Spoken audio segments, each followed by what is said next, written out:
সবাইকে স্বাগতম। হঠাৎ করে মুখে ব্রণ বেড়ে যাওয়ার অভিজ্ঞতাটা আমাদের অনেকের কাছে খুব পরিচিত। আগে হয়তো এতটা ছিল না, কিন্তু এখন যেন ব্রণ থামার নামই নিচ্ছে না। তবে চিন্তার কিছু নেই, চলুন আজ আমরা এর পেছনের কারণগুলো খুঁজে বের করার চেষ্টা করি আর সমাধান নিয়েও কথা বলি। এই যে হঠাৎ করে ত্বকের এই পরিবর্তন, এটা বেশ হতাশাজনক, তাই না?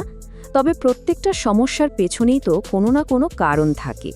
আজকের এই আলোচনায় আমরা ঠিক সেই কারণগুলোই খুঁজে বের করতে যাচ্ছি।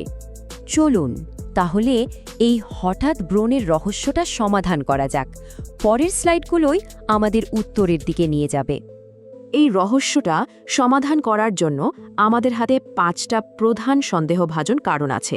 চলুন এক এক করে সেই মূল কারণগুলো সম্পর্কে জেনে নেওয়া যাক। এই যে দেখুন, আমাদের তদন্তের মূল কেন্দ্রবিন্দু কিন্তু এই 5টা জিনিসই।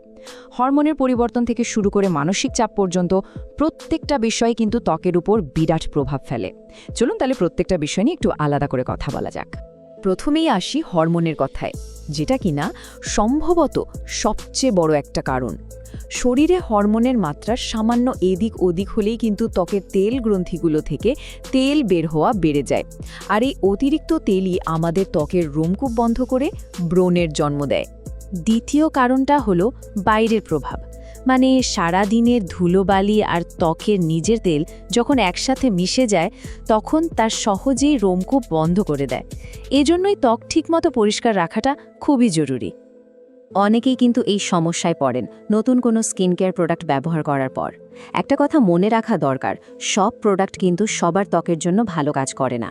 নিজের ত্বকের ধরন না বুঝে নতুন কিছু ব্যবহার করলে অনেক সময় হিতে বিপরীত হতে পারে। আমরা যা খাই তার একটা ছাপ কিন্তু আমাদের ত্বকে পড়ে। যদিও এটা সবার ক্ষেত্রে একরকম নয়, তবে অনেকের জন্যই দেখা যায় যে অতিরিক্ত তৈলাক্ত, ভাজা পোড়া বা বেশি মিষ্টি জাতীয় খাবার ব্রণের সমস্যাকে আরও বাড়িয়ে তোলে। আর 5 নম্বর কারণটা হলো আমাদের লাইফস্টাইল। যখন মানসিক চাপ বাড়ে তখন শরীরে কর্টিসল নামের একটা হরমোন বেশি তৈরি হয়, যা সরাসরি ত্বকের তেল উৎপাদন বাড়িয়ে দেয়। ঠিক একই ঘটনা ঘটে যখন আমাদের ঘুম ঠিকমতো হয় না, ফলে ব্রণের সমস্যা আরও জটিল হয়ে ওঠে।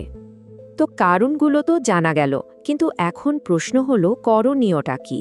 চলুন পরের স্লাইডগুলোতে একটা সহজ কিন্তু খুব কার্যকর 5 ধাপের পরিকল্পনা দেখে নিই, যা এই সমস্যা নিয়ন্ত্রণে আনতে দারুণভাবে সাহায্য করবে। এই 5টা ধাপকে বলা যেতে পারে স্কিন কেয়ার রুটিনের একদম ভিত্তি। এগুলো যদি নিয়ম করে মেনে চলা যায় তাহলে ত্বকের স্বাস্থ্যের ওপর নিয়ন্ত্রণ ফিরে পাওয়া কিন্তু সম্ভব। আর দেখুন, প্রত্যেকটা ধাপই খুব সহজ। প্রথম ধাপের সবচেয়ে জরুরি সংখ্যাটা হলো 2। সকালে ঘুম থেকে উঠে একবার আর রাতে ঘুমানোর আগে একবার। এই সাধারণ অভ্যাসটাই ত্বক থেকে অতিরিক্ত তেল আর ময়লা দূর করে রোমকূপ পরিষ্কার রাখতে সাহায্য করে। তবে হ্যাঁ, অতিরিক্ত পরিষ্কার করাও কিন্তু ঠিক না, তাতে ত্বক আবার বেশি শুষ্ক হয়ে যেতে পারে। আর একটা নিয়ম যেটা অক্ষরে অক্ষরে পালন করা উচিত, ব্রণ একদমই চাপা যাবে না। ব্রণ চাপলে কি হয়, জীবাণুটা আরও ছড়িয়ে পড়ে আর ইনফ্লেমেশন বেড়ে যায়।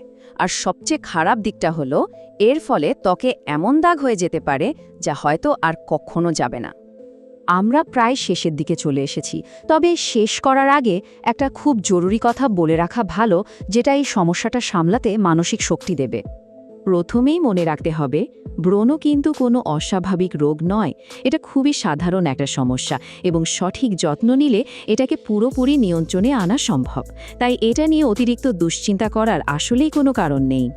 তবে হ্যাঁ, সাধারণ যত্ন নেওয়ার পরেও যদি ব্রণের অবস্থা না বদলায় বা ত্বকে দাগ হতে শুরু করে, তখন কিন্তু একজন বিশেষজ্ঞের সাহায্য নেওয়াই সবচেয়ে ভালো সিদ্ধান্ত। একজন চর্মরোগ বিশেষজ্ঞই পারেন সঠিক কারণটা খুঁজে বের করে একদম সঠিক চিকিৎসাটা দিতে।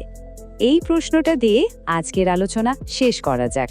এটা আমাদের মনে করিয়ে দেয় যে নিজের যত্ন নেওয়ার পাশাপাশি কখন যে বিশেষজ্ঞের কাছে যেতে হবে সেটাও জানা কিন্তু সমান জরুরি।